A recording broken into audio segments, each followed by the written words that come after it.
How do you do? Mr. Dayton Johnson feels it would be a little unkind to present this podcast without just a friendly word of warning. We are about to discuss the 1931 film of Frankenstein.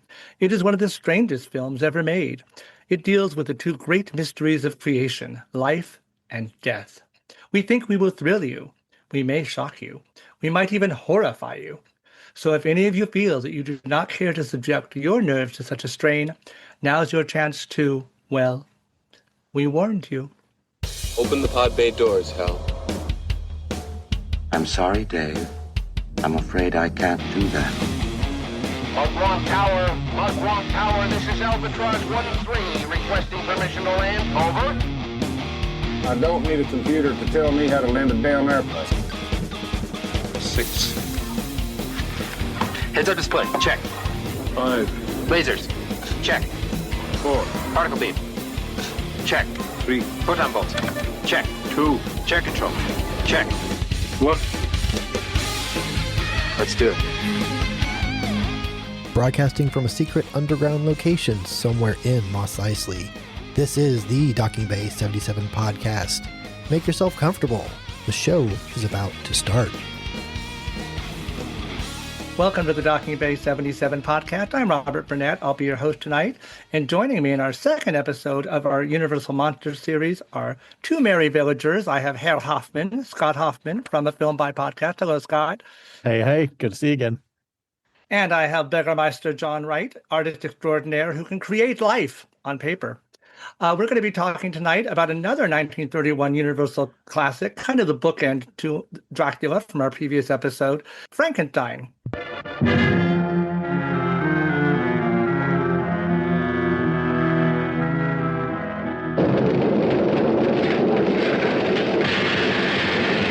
Oh, it's alive! It's alive! It's alive! It's alive!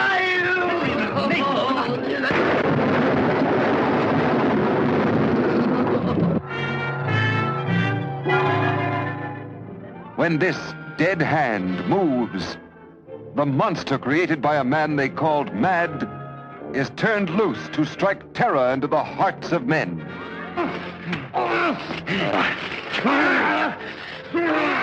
To shock women into uncontrolled hysteria. Elizabeth!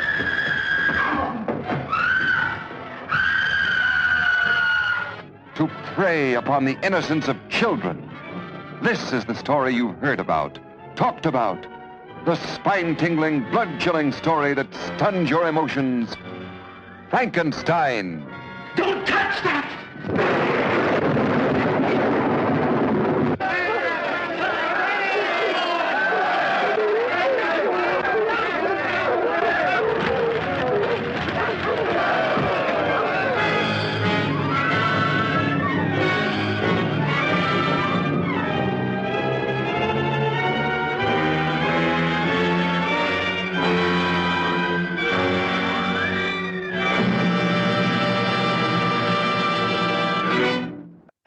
All righty. Now that we've got that out of the way, opening thoughts. What do we think about Frankenstein? Scott, why don't we start with you? I think it's iconic, but there are parts of the movie that fell flat for me, to be honest. Oh no. I Okay, think, I think the legend is bigger than the parts of the movie itself. so often the case. Well, we will get to that during No Sir, I Didn't Like It. I think you will be able to pad out that section because I don't have a lot in that one. All righty. How about you, John? What are your kind of your opening thoughts about Frankenstein? As Scott said, it is very iconic. I mean, much like Dracula, you mention the word Frankenstein and everyone gets a picture in their head of the monster. And let's be clear, Frankenstein is the doctor.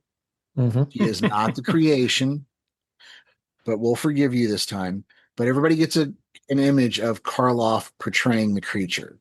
It's iconic in that it's a Halloween staple. The movie has a ton of influence from everything from Tim Burton in his visual style in The Nightmare Before Christmas to and Frankenweenie. And Frankenweenie. Well, yes, inspired by this film. Yeah, very much so. And even up through and including comic books like Captain America with the soldier serum and the table and everything in the Marvel movies. So it definitely holds its place in history. Like Scott said, there are some shortcomings in the movie. A lot of that's due to its age, but we'll get into that a little bit farther.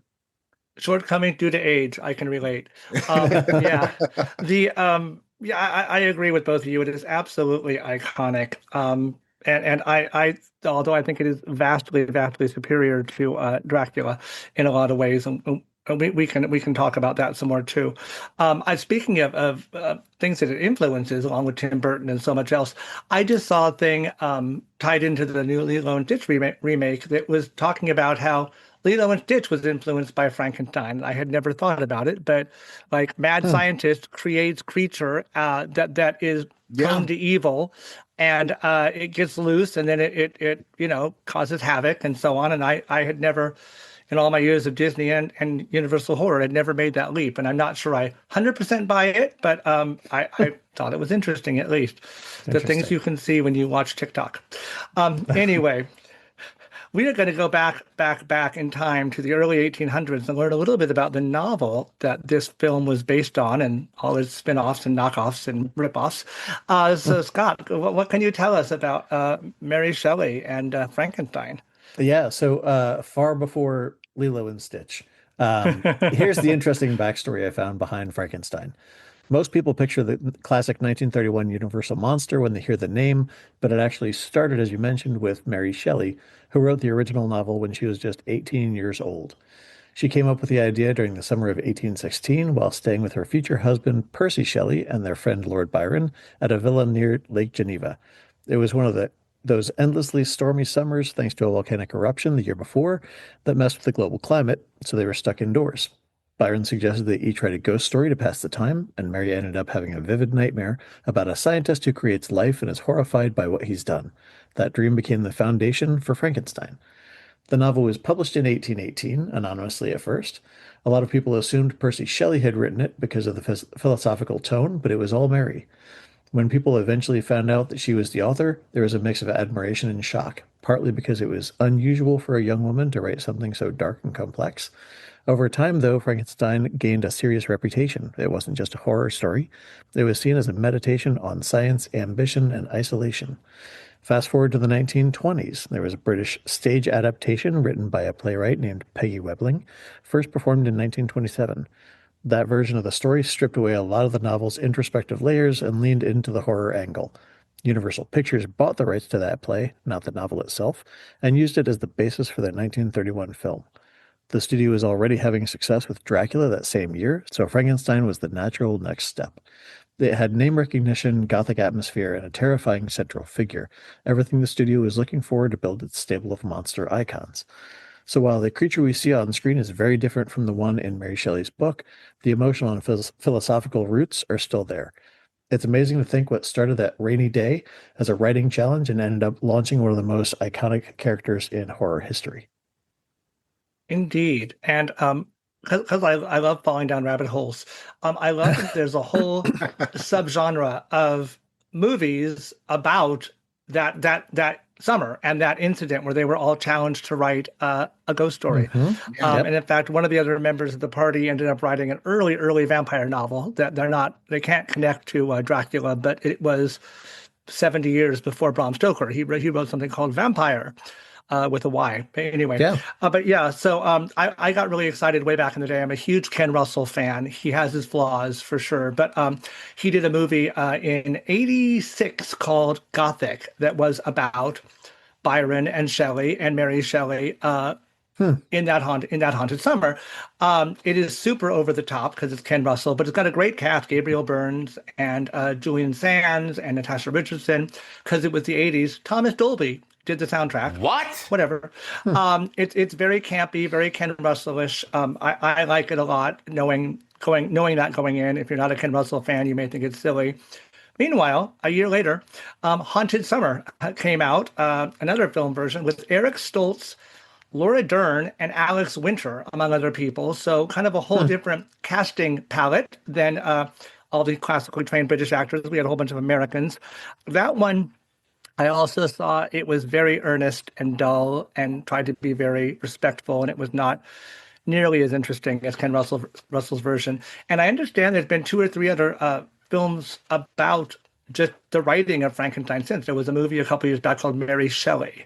I did not see it, and I think it was Elle Fanning or somebody played Mary. I forget who that was. But yeah, so I think it's interesting that not only do we have a classic book that has spawned a bazillion movies, but the actual writing of the book has spawned a whole bunch of movies as well, which does not happen to too many films.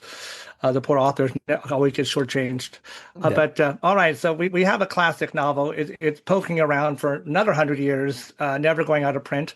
And then we get up to the 20th century, so we can start sliding into some film talk now. John, tell us a little bit about the production or the film facts about this 1931 classic. Well, in 1930, Universal's had lost $2.2 million in revenue.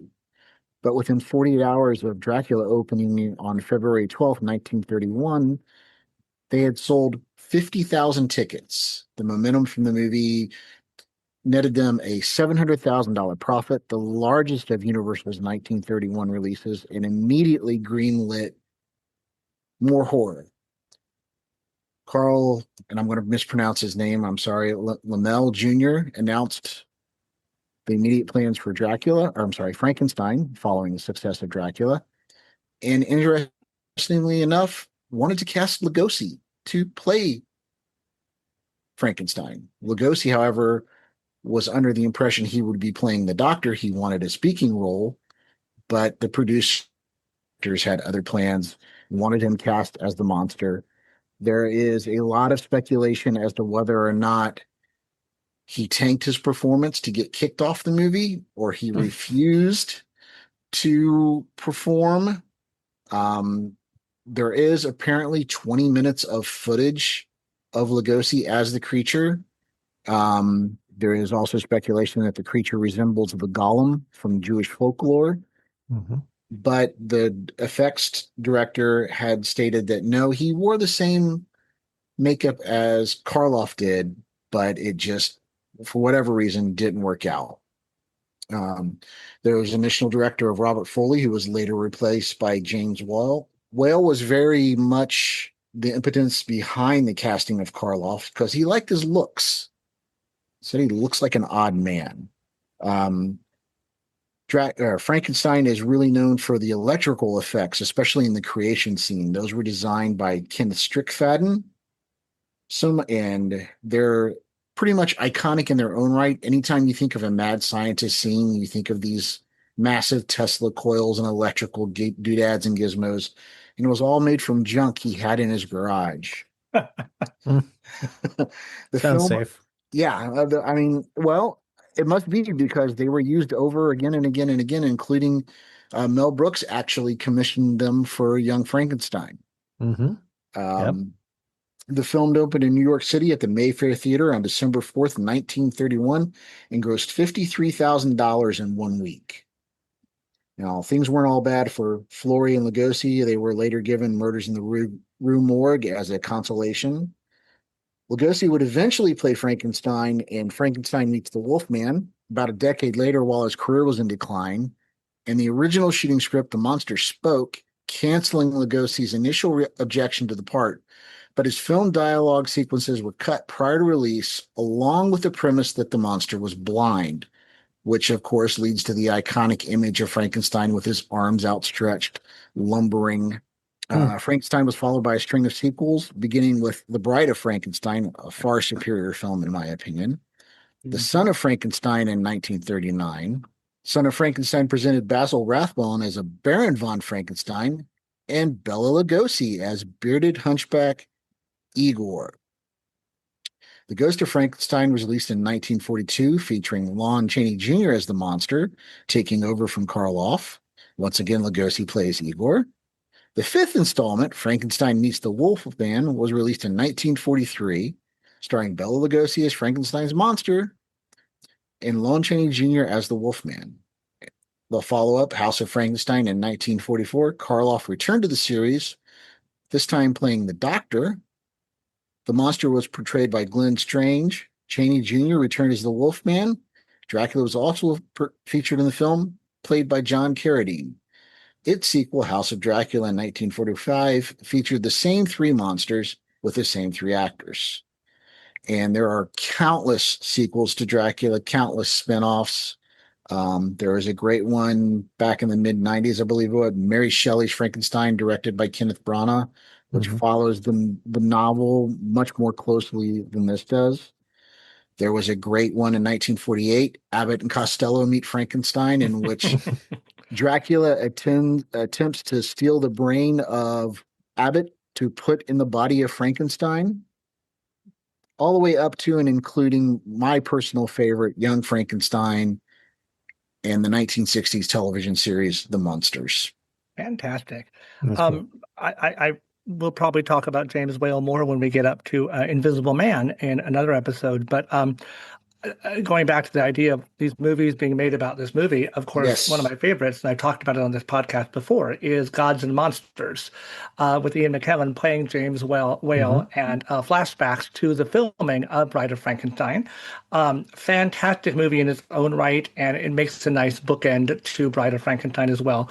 Some of the same themes and stuff. Yeah, James Whale was just fantastic, and like I said, I'll talk to him about him more later. Now that we're talking, Young Frankenstein had to be mentioned. Thank you for mentioning that, John. That was it just such a stellar movie, and was such a great, not only a great comedy, but also a really great tribute to this movie. So often, Absolutely. Parodies and spoofs and burlesques and things, they don't. They kind of use it as a starting point, and then they just kind of run amok, and they're hilarious maybe, but they don't really love their source. And you can tell Gene Wilder and Mel and all of them just loved the original Frankenstein because it's so beautifully recreated, all of it. Now, I this is not in the script, but I was coming up with some thoughts earlier today. So I was thinking about it, and to both your points, these movies have been done, and starting in the 1960s, all of a sudden we had the Munsters and the Addams Family and the Groovy Ghoulies, a great little tacky cartoon show in the mornings. But one of my favorite bad movies, Mad Monster Party, which was a Rankin Bass stop motion monster thing. Even cereal, all of a sudden we had Count Chocula, and the cereals are going on with these monsters. What I think is interesting, and this is my question for the group, is somehow, generally, and there are exceptions, but Dracula has remained scary and serious, and every couple of years there's some kind of Dracula or vampire movie that is scary and chilling. And Frankenstein has become sort of like the joke character, partly because we have like Herman Munster, and we have Lurch and the Addams Family, and we have these different kind of wacky, clumsy, funny Frankensteins. And there was Mel Brooks's terrible Dead and Loving It Dracula spoof that was awful. Sorry, Mel, love you, but that was not one of your best works. I'm just curious, why do we all think that somehow Dracula has stayed sexy and scary and able to morph into whatever we need him to be for to be timeless and serious, almost always serious, and yet Frankenstein is sort of turned into this like sight gag or punchline or kind of foolish character. Any thoughts? I have no thoughts. I just came up with the question. I mean, I kind of feel like, although the character of Frankenstein doesn't seem to be like modern day, I would say it doesn't seem to be like a menacing icon. It's in the Universal Studios has their new ride featuring him. But I think we're seeing his great grandkids and his descendants throughout horror. I would say the lumbering, menacing Colossus we see with Jason Voorhees. We see that with Michael Myers. I think you can find DNA of him in a lot of those places where you have a silent juggernaut that's continuing to pursue somebody. I think kind of that, the flip side of that being Dracula has a lot more dialogue, has a lot more personality, has a lot more, I would say, kind of dimension to it, because I think there's kind of the sexual aspect of Dracula. I think there's the charismatic, possibly being somebody who's kind of a, what do you want to say, like a aristocrat Yeah. kind of person, right? Yeah. So it seems like there's more to kind of explore there, and I think there's more to the idea since vampire has become something that's kind of widespread. Frankenstein is kind of a singular creation, and whether that's found in um, zombies or other kind of undead kind of recreations, um, I think that might be kind of the deciding factor. I think there's also something to be said for how scary his character had been at the time for so long, and it became sequeled in so many ways that it eventually, with like Abbott and Costello, got into parody to the extent that it's like, well, now we can laugh at this character a little bit more than we can be afraid of it. Yeah. Fantastic. I, I had forgotten the whole connection to all those silent stalkers with the Jasons and all that. Yeah, that Right. is a great analogy. John, anything else on that? I mean, I'd agree with Scott that it primarily boils down to the fact that I think the most of the culture knows Frankenstein from this version, a lumbering oaf that doesn't speak and therefore is looked on as a dullard and, dare I say, mentally challenged. Um, Whereas in the book, especially, the monster is vicious, the monster is intelligent, the monster wreaks havoc and kills a number of people, including Victor's bride and his son.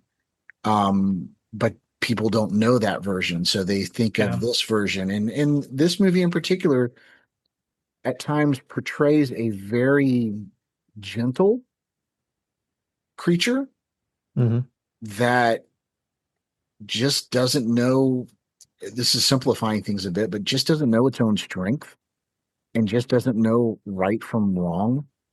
So there's that glimmer of something gentle there that we don't really get from Dracula. Dracula is seen as more menacing, more wanting to take over the world type thing, more like the archetypical villain, whereas Frankenstein really just wants to exist and be a part of the world. So I think that's where some of the distinction comes from, at least in my mind. That makes good sense. Yeah, I said I had really nothing to contribute, but it just crossed my mind. I kept flashing back to all the modern interpretations of both characters, and one was menacing and scary, and the other one was kind of a big goof, you know. So thank you for parsing that. That's awesome. That was totally wicked! Let's move along to That Was Totally Wicked. Things we really liked about this movie. I will go ahead and start with you again, Scott, because I know your list will not be very long. So, what are things you really enjoyed about this movie, Scott? Well, I want to caveat by saying there's just a select few things that didn't move the needle for me.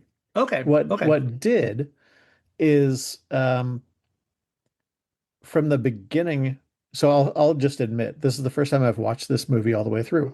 It's not something that I've gone back to several times. I'll admit that a lot of the Universal monster movies I kind of associate with some of the earlier Godzilla movies, where you go into it seeking the monster, but then when the personal stories start to come out, when you follow the people with the dialogue, it feels like it focuses more on the people running from the monster than the monster itself. So I was surprised at this one, how it opens with the grave robbing. And it gets right into basically setting up Dr. Frankenstein. I'm so resistant to call him Henry because he feels like Victor to me. But the fact that it sets him up as the villain, which I think is something that we continue to see in modern day interpretations. It's not so much that the monster is the monster. It's more of the scientist that brought him to life. I love the theatrical, the stage theater DNA of this movie, which is blatantly apparent in that first grave robbing scene, because I felt like I was watching someone who had filmed a play. It takes so much from the stage production, including the design of the monster, which is obviously another thing that I love, because it has such a lasting impression. I think if we had not had the play that influenced that kind of style, it might not have had the kind of staying power that it does. Um, and the final thing that I'll just mention is Boris Karloff's portrayal of the monster itself. I think part of what we were just talking about made me think perhaps there was some part of Boris. I've seen several um, notes about how he was afraid that the actress who played Elizabeth would be terrified of him, that the little girl would be terrified of him, and he chose to not distill the character all the way down so it wouldn't be scary, but to try to find ways to make it approachable for them. I wonder if maybe part of that influenced the way that he did the character, because knowing that kids may be going to see Frankenstein, yes, they want to be terrified, but he's this character that has, I would say, a very toddler-like innocence to him. Like when you look at all of his scenes, he's reaching up at the light for the first time. He's playing with a girl that's making flowers float, and he just innocently thinks she will too. So there's not a lot of menace to him. He's really reacting to other people that are trying to hurt him, and trying to just discover the world and fight for his own life. So it's interesting, the dichotomy here. He's like a giant iconic monster, and yet there's a bit of pity that I would say we have for him. Yeah, I'm going to piggyback on that for a second. Yeah, I don't think he is a monster in this film. I think the sequels turned him into one, but I think you're Right. dead on.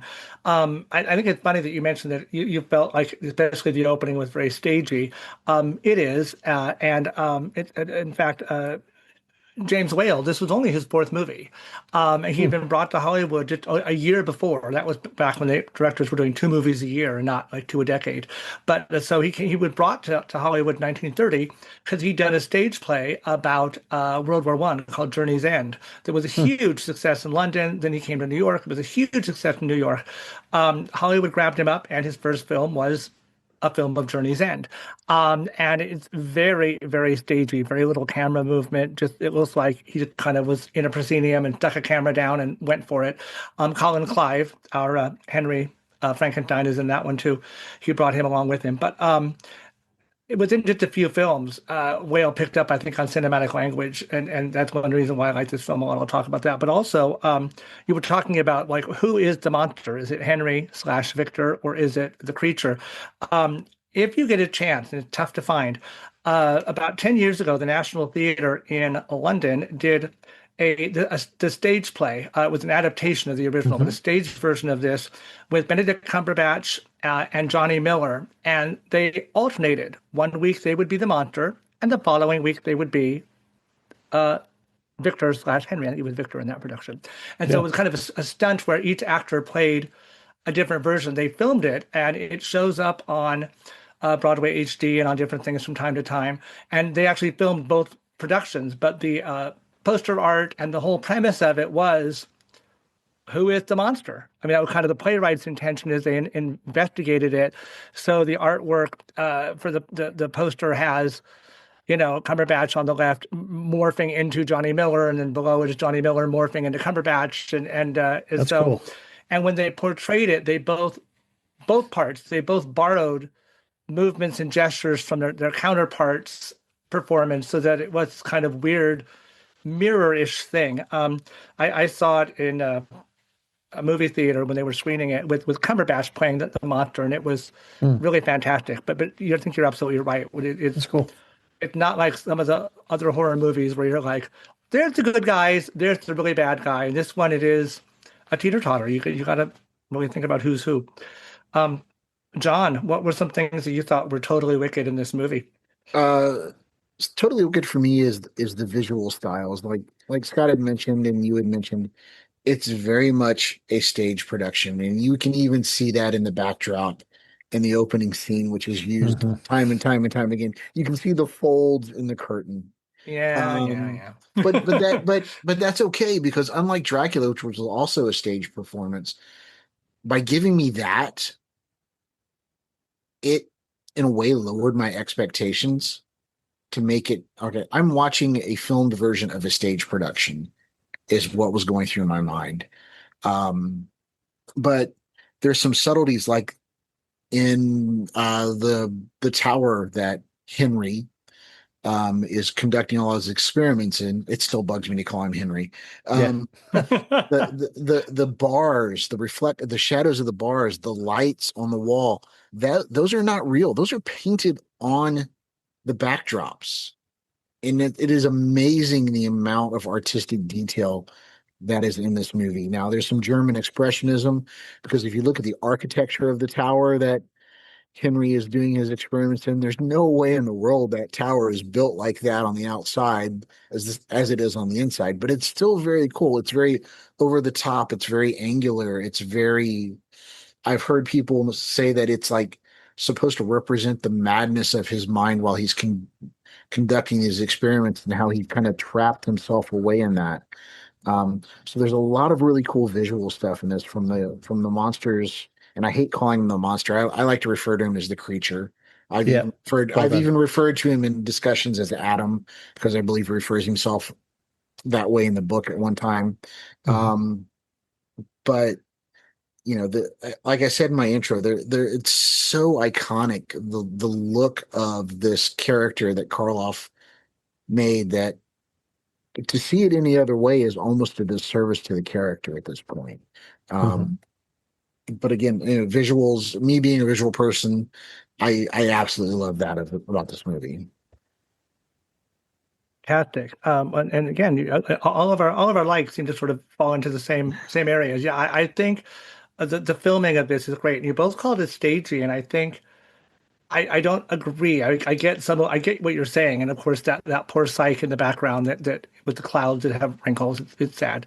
But they did a nice job with the rock work. But no, I think especially just having seen this back to back with Dracula, where I don't know if the camera ever moves. It doesn't. In this movie, my gosh, we start with that fabulous tracking shot. Or kind of a pan, I guess, over all the mourners' faces as we go into the funeral scene right in the beginning, ending up on that fantastic sculpture of the Grim Reaper of Death. And I love that parenthetically, the first 15 minutes until the monster is created, almost every shot, there's skulls or skeletons somewhere in the shot, in the laboratory, in the office, everywhere you look. It's like death, death, death. But then later, I mean, holy cow! When the monster is going through the trees off to the lake, there's almost like a handheld camera thing going on for a minute. It's not exactly like a dolly shot, but it's like, I think Whale did a beautiful job. Of making it filmic and not stagey, whereas Dracula, kind of like you go into a room and that set has one angle and the camera just sits there and you watch it and it's effective. This, I think, super cinematic. I love the shot when they get up to the old mill before the fire, and Frankenstein and the creature are looking at each other through I guess it's the gear or the wheel, and you get these spokes and this kind of weird spinning thing, and they're each looking at each other. Just all kinds of lovely cinematic things that I think really elevate this movie for me above Dracula, because it is thought of as like a film. And I love James Whale anyway. I just think he's fantastic. I mean, his humor too, the ridiculous detail of and I want to call him Igor, but he is Fritz in this one, the Hunchback, the redoubtable Dwight Fry, who owned those kind of roles. He stops and like pulls his sock up at one point before he's going back up to the tower, and I like laugh out loud. Whale had this weird, impish sense of humor, and there's all these little funny, strange little oddments in there that make it funny too. But so besides Whale's direction, which I think is probably the highest point for me, God also applaud Karloff. Holy cow! Essentially a completely silent part. The expressiveness on his face. At one point, when he's first being told to sit, and he stands up, and he's doing his tricks for Dr. Waldman. At one point, he just reaches out his hands and has this like sad, puzzled expression on his face, and it's like reaching out to Henry, like, what's happening? What am I supposed to be like? Who am I? What's going on? And he just he just had his eyes and his face and his hands to work with.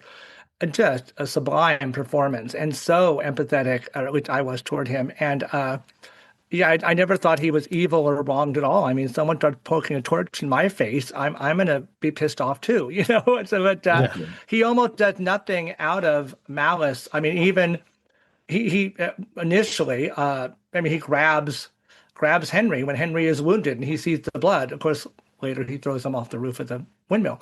But spoiler, but you know, Henry lives because it's 1931. Right. Anyway.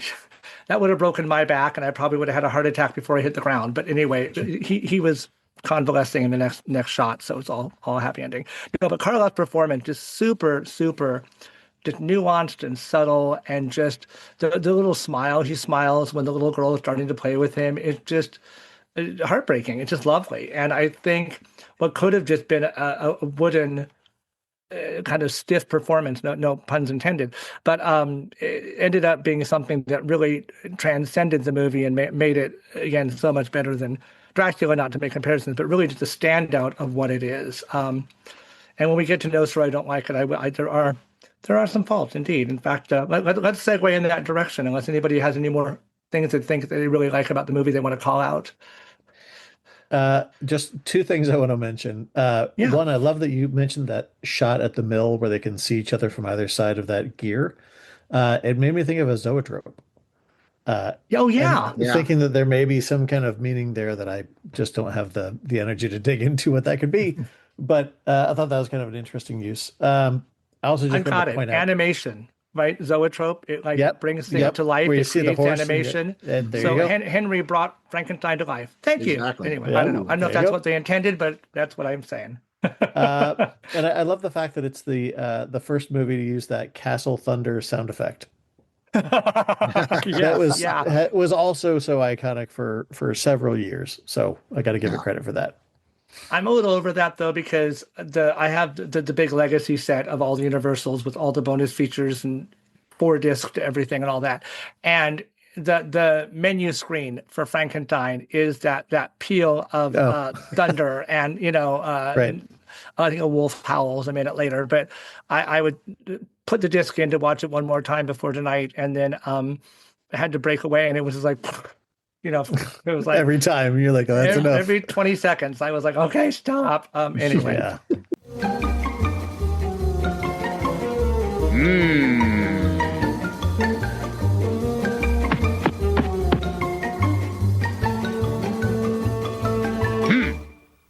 No, sir, I didn't like it. This time around, just to keep you in suspense, we will start with Sean with things that we did not like about this movie, so Scott can stew in his hatefulness for a moment longer. Yeah. Much like Dracula, this movie suffers from plotting, in my opinion. It's a very short movie, just like Dracula was too, and a lot is left to the viewer to fill in the gaps. And a lot of times I don't think you're given the information needed to fill in the gaps. Not that there's anything like substantial, but the biggest one for me is, and Robert already spoiled the windmill scene, you know, no, and it's fine. Henry is thrown from the windmill. Villagers scoop him up. Well, let's take him back to the village. And then next thing, they set fire to the windmill, and that's essentially the end of the movie, or at least that was the original end of the movie. There's no. I wish there was some more explanation to some of their actions. We see it when the little girl is drowned. She's brought to the Burgermeister, and you know, he asks her father, "Why are you bringing this girl to me?" Well, she's dead. Well, why bring her to me? She was murdered. How do you know she was murdered? There was no proof to her being murdered. There's just a lot of things that I wish they would, and I wish the same thing in Dracula too, that they would just develop more. And granted, there were probably time limitations because they really wanted these out quickly. And it was a stage play, so there may be some edits or something there that there was more to the story than what they actually filmed. But those are my biggest qualms with this movie. I'm going to jump in for 1 second. Yes, there are edits. And in fact, and first of all, did you not see the end scene where Henry is in his bed recuperating, and I think Elizabeth is giving him tea or something and all that? Yes, I did, and that was Okay, added after the fact. Right, yeah, it was. But it's interesting. So the movie was shot in like 6 weeks. To your point about Dracula, they made a lot of money, and the actual shooting schedule was 6 weeks. I think it took them a few weeks to get it up and running and get Lugosi in and then Right. get him out and get Karloff in and all that. But holy cow, 6 weeks. Yeah. That's kind of amazing. I mean, you can't get practically a TV episode made in that time now. But the film was released and immediately censorship. The Hays Code wasn't yes. around yet, so they were able to get a lot of stuff. At one point, I was reading, I think it was Kansas, Yes. had a version that was like 40 minutes long, like half the movie was edited out. Yeah, 32 minutes were cut out. Yeah, what we are watching today, even though the scene with the little girl has been put back in, and the scene when Colin Clive says like "I feel like a god," and all that, we are still missing, they believe, about 8 minutes of what you would have seen back in the day, because they found the little girl Coda with her actually physically being thrown in front of our eyes. That was found, gosh, in the 70s or 80s. It wasn't. I mean, it was in my lifetime. That was found and put back in.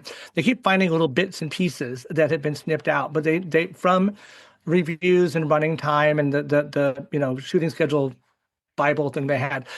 We still think there's about 8 minutes of film out there that no one quite knows what exists and what doesn't, even apart from the censorship edits, just because they kept hacking it up apart and then kind of like Frankenstein trying to piece it back together afterwards. So yeah, I keep hoping that we will find a lost few minutes here or there to tie up some of those loose ends. My biggest gap that still startles me is the monster comes alive and they're all like horrified and unbelievable. Nobody can believe their eyes. Then I think our very next shot is back at Herr Frankenstein's house, and they're like having tea and talking about like, so what's new, and like days have gone by before we get back to the castle or the tower, wherever it is he's doing. And we learn that Frankenstein has been slowly evolving over the last few days, and he's but it's like, that's a weird place to leave it. Like, okay, we just saw someone bring somebody back from the dead. Cut. So what's for lunch? Like, it just seems like a very arbitrary cut. But I think you're spot on with most of that. But fingers crossed for lost footage. Pile on. Anything else, John, that you thought was kind of a miss or would have been either done better or done without? Well, I mean, you brought it to mind with what's for lunch line. The monster goes insane and kills Fritz. Well, let's just lock it up and, oh, hey, let's get married. It's like, I thought about that this afternoon. I'm like, he essentially left the creature to die. He was going to lock it away in a room and essentially forget about it and go on with his life. And well, didn't Dr. Waldman say he was going to give him a syringe or something and try and like kill him? But I mean, yeah, right. And it wasn't working. They kept, I think they, right. But I mean, I don't think they were having to use more and more because he's becoming, for lack of a better word, immune to the. And then he got his. But I just, and of course that crossed my mind because they talk about the fact the monster has no blood. And I kept thinking, well, they're giving these inoculations of whatever poison they're giving him. How is it getting through his body? But that was just me being that's interesting. I never caught that. Nerdy for a second. But yeah, it's interesting how they just kind of jump from moment to moment and mood to mood for sure. Scott, hit us with your I didn't like it. So kind of dovetailing on some of that. It did seem like that, tea the next day after seeing, an assembled corpse come back to life, which probably smells like a dead cat wrapped in bacon, after being brought back to life by lightning, right? So that's not something you just don't go to the tea the next day and say, we're not going to talk about this. There's like a giant lumbering monster. But it scenes like that really kind of did it in for me, or took me out of what I was most interested in. The pseudo love triangle with Victor, and his fiance, the whole like the father and the Meister and all this other kind of stuff, especially the new ending where you kind of end with him like, oh, joyfully, like let's raise a glass to House Frankenstein, and then these women surrounding him are like, oh yes, how about that? And it's just kind of like what that doesn't feel like the end of Frankenstein or what it could have been. I kind of wish there had been something else that kind of followed up on. So what about the monster? Oh, and it's a What pretty big happened to body him? count by the end of the movie for them to all just to be having like a little toast. Like Dr. Waldman Yeah. is dead, and Igor is dead, and the monster is dead, and little Maria is dead. I mean, everybody's dead. Right. Exactly. Um, Well, I mean, There's no repercussions for Henry. yeah. right, which is the other thing. You have this family dynamic of villains, that uh, you know, kind of brought their demise on themselves. But you've got uh, Dr. Henry as the prototypical absent father who basically brings this thing to life, but then has no plans about how to raise it, what to do with it, how to continue to teach it, how to experiment it. He does simple, like, sit, stand kind of exercises, but clearly he's got like a day's worth of material and he's ready to, kill this thing. And it's just like, you're you're an evil person for doing this. Like, you should not even be responsible for another life. And then there's the I guess the big brother in that dynamic of Fritz, who is just this abusive Yeah. jerk. Like, he's just Yeah. tormenting him. It was hard for me not to, like, I wanted to like yell Igor at the screen because that's what I wanted his name to be. But they're just such horrible people. And I think that helps to kind of start the DNA again of some of these other monster movies where you're almost rooting for the monster, to set him up with these, the people that he kills, except for the girl that he throws into the lake, the people that he kills are the people that are trying to do him in or torture him or do him wrong. So it's not hard to see why, you put a what's that line from Young Frankenstein? You put the brain in a 800 body of an 800-pound gorilla or something like that. Yeah. An abnormal yeah. brain in the body of an 800-pound gorilla. Exactly. So what did you think was going to happen? So those were just the things that bothered me. It's funny you say that because I on an earlier viewing thought about that too. Like, what he doesn't seem to have a lot going on. And as far as we can tell, like Frankenstein, the monster doesn't even have a bed. I mean, he has sort of a cot thing, but like, Right. and I initially I thought because I've watched this, I like it a lot, but I don't watch it like yearly or anything. I hadn't seen it for a while, but I was thinking, well, I mean, he did expect somebody with a legit brain. And so maybe he thought like the guy was going to pop off the table and just be a gentleman, and he could put him in a tux, and they could, I can invite him to the wedding. Teach And him he to ended sing up, putting on the Ritz. Exactly. yeah. And instead we get the abnormal brain, or Abby normal. And I knew we were going to slide into Young Frankenstein. Anyway, Can't help it. Yeah, exactly. What a movie. But he does end up being kind of gypped, so to speak, with this abnormal brain that he was not anticipating. So I think that as a man of science and not as a man of empathy, and not like yourself, a dad with a lot on his mind right now. Right. Yeah, so I think you were seeing the movie through your own lenses as well. But I think that this he was not prepared to deal with what ended up being a creature and not just what he thought was going to be the prototype perfect man. Right. Who knows?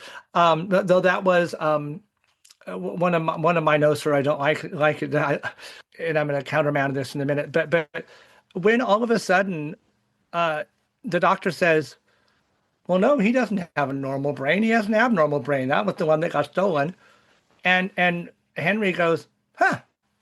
Like, what do you know? Like, How about that? It's such an odd reaction. He's nearly hysterical about doing this most of the movie. It's very emotional and very my work, and then he's like, "No kidding, okay," like more tea, and it's so that was kind of an odd reaction. I thought as well.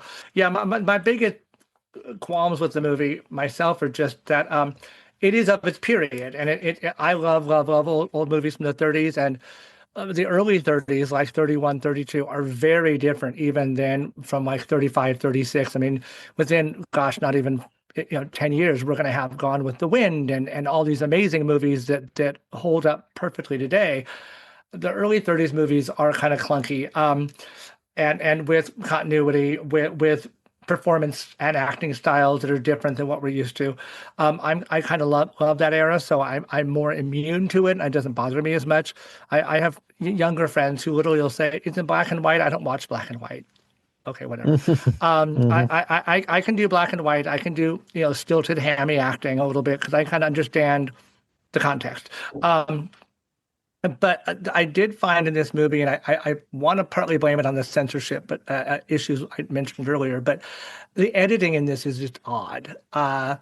We have, although it's kind of effective, it did not completely work. We have that fantastic reveal of Frankenstein, so amazing, where he backs into the room the first time we see him, and he slowly turns around, and we get this chilling exposure to him full length, and then the camera comes into a close-up just on this sharp cut, and then even closer up in this another sharp cut that is kind of like a jump cut and sort of not how we would do it nowadays. But it was shocking and it was effective. But there's other places where just the editing is just kind of clunky, or I don't want to say perfunctory isn't the word I want, but it's it's not the kind of smooth editing that carries the story along. It is kind of choppy. And like I said, part of me, because I want to champion this film, wants to believe that because there's little missing bits. But at any rate, that's kind of my only dislike. Is just it is so of 1931.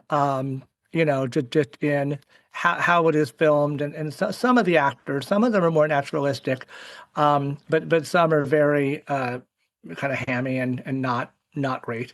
But that's really all I don't like about it. And the fact that it's so brief makes the little kind of comic, Baron Frankenstein dad figure who is not comic. He's just annoying. He goes by fast, so you don't mind that he's a bumbling old coot too much because just, he's in and out. If this had been 2 hours long, it would probably be a different experience entirely, for sure. But it was, it worked for me. All righty. Why are you smiling like that? I just like to smile. Smiling's my favorite. Make work your favorite. That's your favorite, okay? Okay. Work is your new favorite. Fine. Smiling's my favorite. We're going to move through some of our favorite things from this film. We're going to start with favorite character. And John, I'll go to you first for this one. Favorite character in the movie? I have to go with the creature. It's a nonverbal role, so it's almost a mime role, minus a few grunts and some screams. But like I've said, Karloff emotes from this character a gentleness that you don't expect to get from a quote unquote monster. He spent a lot of time designing the looks of the creature along with the special effects coordinator. And one of the things I found out was they actually glued extra eyelids onto his eyes so he didn't look so alive. He wanted to look like constantly drowsy or constantly like recently awoken. The little girl, she was not scared of him, like you guys said, because of the way he brought out this humanity in the character that the character is essentially not human, but he makes it human, in spite of some of the vile things he does, and none of which are really intentional until it comes to protecting himself or protecting in some way. I think he's even trying to protect Henry. He just doesn't know how. He doesn't, he's constantly lost in a world that he really shouldn't exist in. And there's a lot of deep metaphors in that I don't think any movie version of Dracula has done, or sorry, Frankenstein has done a really good job of delving into that yet. I'd love to see a movie told from the creature's point of view. Maybe we'll get that somewhere down the line, maybe fingers crossed for Del Toro's version that's coming out in November that we're going to see some of that. But the creature's always going to be my favorite. there was a treatment. I have friends in the biz, as they say, and there was a treatment going around. This would have been in the 90s, and I forget the title, but it was not suggestive of it being a Frankenstein movie at all. And it was the first 10 or so minutes was like, I think it was a heist movie. It was some very contemporary, very modern day movie with this guy, and he's doing this stuff, and then and there's a car accident, and you see him, the car gets crashed and all this, and then he opens his eyes and he is the monster. And so they did this version where they kind of, the idea was to sort of trick the audience into thinking they're getting this like car chase, whatever kind of modern day movie. And it was set modern day. But then it turned out that the rest of the movie was that this poor actor who was playing a car chase guy was in fact mute, and parts of his body weren't his. If I recall rightly, he had two right or two left hands. Anyway, it was a really interesting concept, and I know it got passed around a lot, and everybody I knew was talking about it, but it never came true. But I thought, what an interesting idea to imagine. To your point about, like, you die, and then next thing you know, you wake up and you're like, dear God, I'm Boris Karloff. Like, what? That would be an odd sensation to have, for sure. My goodness. Well, character choice. This might be a trifecta, but we'll see what we go. So Scott, favorite character. I'll throw it into I'll go the unexpected route and say Henry Frankenstein. Wow. Even though I love the creature and Boris Karloff does an amazing job, I do have to give credit, even though he's a horrible father. I think Colin Clive's performance and the way that they wrote him is kind of the template for the mad scientist. Like his line delivery, the way that he pours himself into that mania when he finally brings the creature to life. I thought he did an amazing job as Henry. As despicable as he is, did a great job. Well, all righty. I had also picked Henry as my backup in case everybody else was picking the creature. Partly because I think Colin Clive's performance is underrated. I think when people think of this movie, they think of him like squealing, "It's alive! It's alive!" And Gene Wilder mocked it so well. And he's very histrionic and very, very over the top by today's standards for acting, but not all the time. He plays a lot of colors in this role, and it's easy to go zoom in on the really, it's alive, all that stuff. But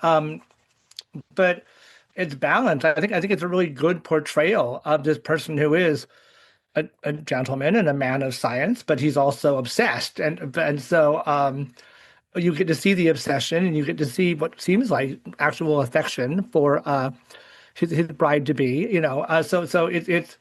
I think when people think of the role, they just think of the sweating, hair flying, hand to the heavens, yelling, and Clive brought so much more to that role. Remarkable too, because the scuttlebutt at the time and through most of his very, very short career was that he was a raging alcoholic and was drunk almost all the time. In fact, he passed away just a few years after this film in his 30s from tuberculosis that was made worse by his alcoholism. But apparently he was a very unhappy man and would have had probably even a brighter career than he did, but was a hot mess. So there is that. But yeah, I like him a lot. So yay for Henry, aka Victor, aka whoever. All righty. So we'll switch it up a little bit. Scott, what is your favorite scene of the movie?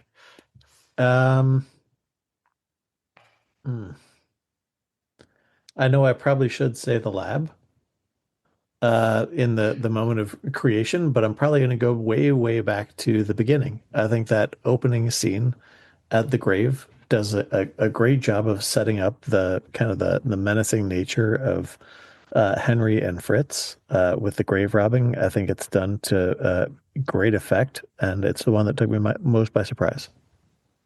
Nice. I also love, again, Whale and his humor. The little bit of shtick in the middle with the grave robber Or the grave robber, grave digger. Just kind of this like we spend a lot of time with this like guy kind of doing his job and putting on his coat and going back to going back home, Right. and it just kind of you start with this like creepy, weird looking villagers out of like Ingrid Bergman or something, and then grave robbing, and then we have the guy who's hanging and all that. But we managed to have a little lighter moment with the gravedigger, just because why not? Yeah. Yeah, that I love that scene. It set the movie up so well. You were absolutely right. How about you, John? What's your favorite scene? I don't really have a favorite scene per se, but there's a moment within a scene when the villagers are looking for the creature, and Henry comes across the creature in the mountains, and they square off. They're about ready to start fighting. If you look at their body language and stuff, they mimic one another very, very close. Their poses are almost identical. The looks on their faces are almost identical, and it's that creator and his creation and the mirror images between the two of them. And I just thought that was really cool. And to piggyback a little bit on what Scott said, I don't know if you guys caught this, but the first shovel of dirt that Henry throws off the grave, he throws onto the Grim Reaper statue. Right, into It's the a face of little death. subtle dirt in the face of death. I've conquered you. I'm going to show you that I know how to conquer you. There's a lot of little things like that in the movie. Like Robert, you mentioned all the skulls up until the time when the creature is made. There's a lot of little subtle stuff like that that if you look for is really fun to find in this movie. Nice. My favorite scene, again, there's so many moments in this movie. I always kind of think about movies I like. 'Cause they give you those great moments you can remember just vividly. They could put into a little clip package at the Oscars. You go, I remember that. This is not a moment. This is kind of a longer scene, and I like the whole sequence. It starts with Henry and Dr. Waldman, and Henry is kind of having a discussion. They're just, again having more tea or whatever it is. While and they're just Henry is saying, well, haven't you ever wanted to do anything dangerous? And haven't you wanted to reach into the cosmos? And all of a sudden, he is this sort of rational man of science, and it gives him a nice weight from all the craziness we've seen him earlier. And they're having this really interesting conversation. I think Clive does a really great job of portraying this intellectual man who's just curious about life and death and things. And Waldman's kind of skeptical and kind of old school about it. And then we get the entrance of Frankenstein, as I mentioned earlier, with the slow reveal and the great jump cuts with that fantastic soft focus close up on Carla's face right at the end of that.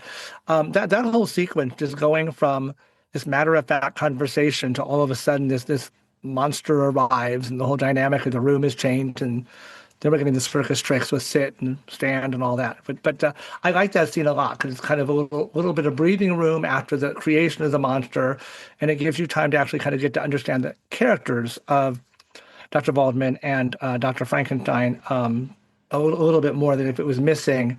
They would have, especially Henry, would have come off as a little bit more truly mad scientist and not kind of also pocket philosopher as well. So I like that scene a lot because it does a lot of things, and it's very economical. All righty. This one, a wealth of choices here. Because this is such a beloved film, because Frankenstein is one of the most filmed characters in Hollywood and cinema history. Hit me both with a favorite remake or alternate telling or sequel, or what else do you like in the Frankenstein universe? I can see Dayton shaking his head as I start to say my answer. Because I would love to say Weird Science, but I probably can't. I'd love to say Iron Giant, but probably can't. So I'll go with probably what's expected, which is Young Frankenstein. Even though it's kind of like I'd consider that, I guess, like an alternate version of it, or almost like a sequel. But it uses so much of the same creativity with, black and white and the set use and what we were talked about with, set pieces being recycled for it. I just think that did an amazing job. And John, any what about movie you? with Madeline Kahn is good by me. So Right. yeah. Automatic. Yeah, although I was thinking about young Frankenstein. So Mel Brooks is alive. Bless him. Yes. He's like 1,000 or something now. He's a 1,000-year-old man now. He's lived Right, lived Yeah. into that. Just shy of But it. I think the entire rest of the cast has passed away. And some of them very young. I mean, Marty Feldman and, Yes. and Madeline Kahn both died relatively young, and Cloris Leachman and Kenneth Mhm. Mars, Terry Garr. It's sad. You would think that we would have a few more stars from that film around, and but Mel is hanging on. So good for Mel. Well, one more thing to add into that I hadn't meant to meant to mention this before, but didn't think of it. Young Frankenstein adds the one thing that this movie was lacking, which is music, Indeed. which I didn't even get until like three-quarters of the way in, and I'm like, oh my God, I haven't heard any music in this thing. In the last episode, we were talking about Dracula because Dracula has a score, although it's Tchaikovsky, so it's not an original score. They just keep playing Swan Lake over and over, which makes no sense. There are no bats in Swan Lake, but this movie has no music. For Dracula, Philip Glass, a number of years ago, wrote a score that I actually watched it with this time. It was lovely. And Liam had mentioned that someone else in the last couple decades has written a film score to Frankenstein, and it's available. You can find it, you can stream it, you can watch it. I have not had a chance to do that yet, but I wonder what that would bring to the film. And before we move on to John, why is it that you don't think Dayton would allow Iron Giant or some of the other films that you discarded? Oh no, he would say it's a cheap move that I'm naming two other things, but not actually leaning into Ah, them. No. oh, I always do that. Yeah, I'm like, Yeah. well, I could mention, but I'm not. But So I only mentioned Iron Giant because it kind of floated into my brain thinking about, there's this creature that has been designed to be a certain thing, that is meant to be a certain thing, but the big electricity that brings him to life actually changes into something completely unexpected that has a lot Nice. of innocence, that is seen as this monster that everybody should be terrified of. He's just trying to experience life. He doesn't want to hurt anybody. He just wants to live. So, Oh, and I it just is a love Iron great. Giant. So, It is a great. I just wondered if there was some penalty for mentioning that movie or oh something. no, he just says I get one vote. Don't go cheap and name three. I am the king of the cheap. The cheap. Might I also add? Yeah, always three. Rule of three. Right. It's like Tina Fey says. Rule of three always. Anyway, John, what is your single or perhaps not single alternate version or remake that you really like? Oh, it's not going to be single.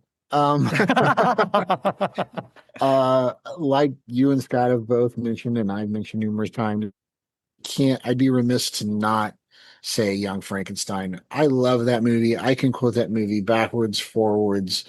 Um, I love it for the humor, but I love it for the love that it shows the original. The Munsters, I absolutely adore the Munsters. I love Herman and Lily. I I have watched that series numerous times. The movies Monster a Go Go and Monster Go Home, I think it is. Those are great too. And also, on a more serious note, I did mention earlier the Mary Shelley's Frankenstein by Kenneth Branagh. Um, it gets kind of mixed reviews, but I like it because much like Coppola's Dracula or the most recent version of Nosferatu, it stays more true to the book than the original did. And that for me is always going to win me over. Nice, nice. Of course, we don't need to keep talking about Young Frankenstein, but it is a super classic for sure. I don't know. Mine, Maybe we should do a Young Frankenstein episode. there you go. Well, we're hoping Universal Monsters will be a series, and we'll bring it back year over year, and they would talk about the Abbott and Costello films and all the different spoofs and parodies. So, listeners, let us know that you want to hear that, and we will bring it to you. All righty. Mine, I'm just going to go with an easy one. I've talked about Gods and Monsters because it's sort of a sideways, version of this film. But I just love Bride of Frankenstein, and I think John started us off by saying it's actually the superior film of the two.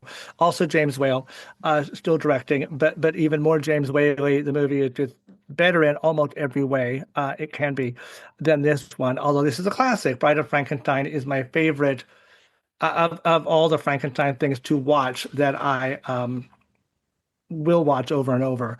And there have been so many. I was going through a list of all the different remakes and versions, going, oh yeah, I saw that. It sucked, or oh, I remember that. And weirdly, I don't know if we would have been friends as kids, John, partly because I'm 20 years older than you, but is that I am a big Addams Family fan. Munter did not do it for me. I'm all about the Addams. But anyway, what I did find though in my looking through all the different Frankenstein to see if there was one I liked and had kind of forgotten about, apparently there was a movie called Victor Frankenstein about 10 years ago. From Yes. Igor's perspective, I did not see it, but I'm intrigued. I mean, Daniel Radcliffe, Andrew Scott, James McAvoy has a really good cast. And I like this shift in perspective. I was reading about it, did not even know it came out. It got kind of a terrible review, doesn't have a great rating on Rotten Tomatoes or any of that. So I don't know. Have either of you seen it? Is it worth watching or not worth watching? Or I have not, but it has popped up on my radar. There's a lot that's popped up on my radar in regards to this movie now, and that's one of the things I'll eventually get around to, I hope. Yeah. Likewise, I might save it till October for a Halloween viewing. But fantastic, fantastic. Well, all righty. We are in the home stretch here. We're going to give our final words and ratings. So, in honor of Little Maria, on a scale of 1 to 5, I would like to know how many daisies do you give this movie between 1 and 5? And if you have any little last thoughts about Frankenstein, go ahead, John. If you want to lead us into this, give us a rating, and if you have any last thoughts about Frankenstein. I think if you looked in the pond I'm sitting by, you would find 3 floating daisies. The movie, like we said, does suffer for some editing flaws and some pacing flaws, but again, it is iconic. It is probably the second most notable character in all of horror behind Dracula, and that's debatable because you've got the camp that loves Frankenstein, you've got the camp that loves Dracula. I particularly fall into both camps, plus several others. Yeah, it's an icon. It's well worth the watch. You're not going to get what you're expecting out of a modern day cinema, but you shouldn't either. Appreciate it for what it is. It's very much a time capsule. It's coming up on 100 years old. And without it, there would be so many characters in our modern day mythos that we wouldn't have. And it deserves respect just for that alone. Fantastic. I love that. All righty, Scott, 1 to 5 daisies and any final thoughts? I think I considering that it's, considering the movie of its time, I'll give it a 4. Because I think you raise a good point. It's almost 100 years old. Deserves a lot of respect for the various things that it's kind of brought forward and the DNA that it's, infused into modern cinema. Just those dialogue moments, man. Woof. All righty. I too am going to toss in 4 daisies for the film. It is not perfect. It is not of our time for sure. But I just think the word that you guys both started with a little over an hour ago was iconic. You both said iconic. It is absolutely iconic. It's a foundational movie in American cinema, and it's still almost 100 years later. I think it's still very, very watchable. It is because it's brisk, because it's well made. It's watchable, and a lot of the 30s movies are a slog to get through. You just want to fast forward to that one bit, This one is great. So not perfect, but again, well worth watching. So I'm going to give that a 4. Well, as they said in my favorite film era, a good cast is worth repeating. So I want to thank my guest, Scott. Thank you so much for joining us, and tell us what do we have to look forward to on A Film By? A Film By still has a lot of. I think we're going through Film at 50. Still cranking through that series for on Patreon, and one of my favorite parts, aside from all the fun that we have watching all the films that we do, is Phaser's Set to Stun.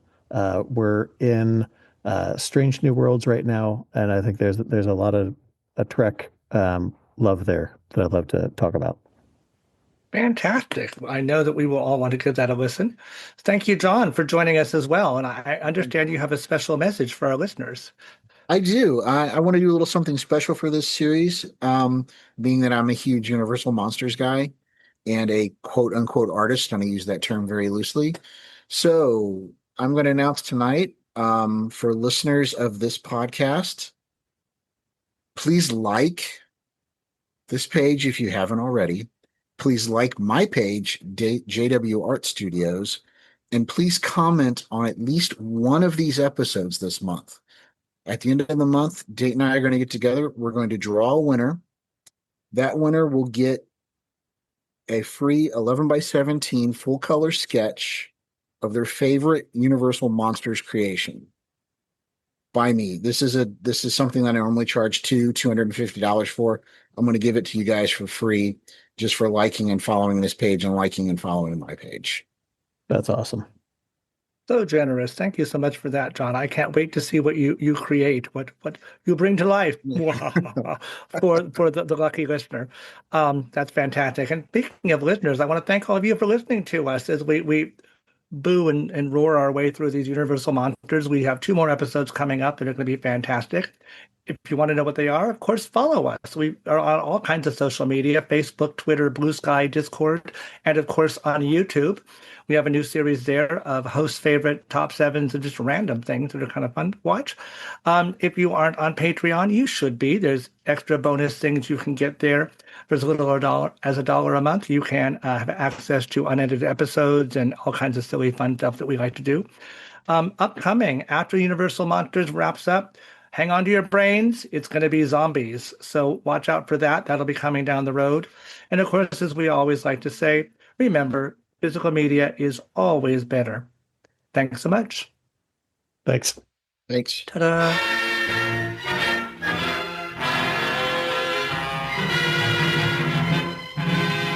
The Docking Bay 77 podcast is produced and edited by Dayton Johnson, recorded with Rode Pod mics, the Zoom PodTrack P4, and edited on Audacity.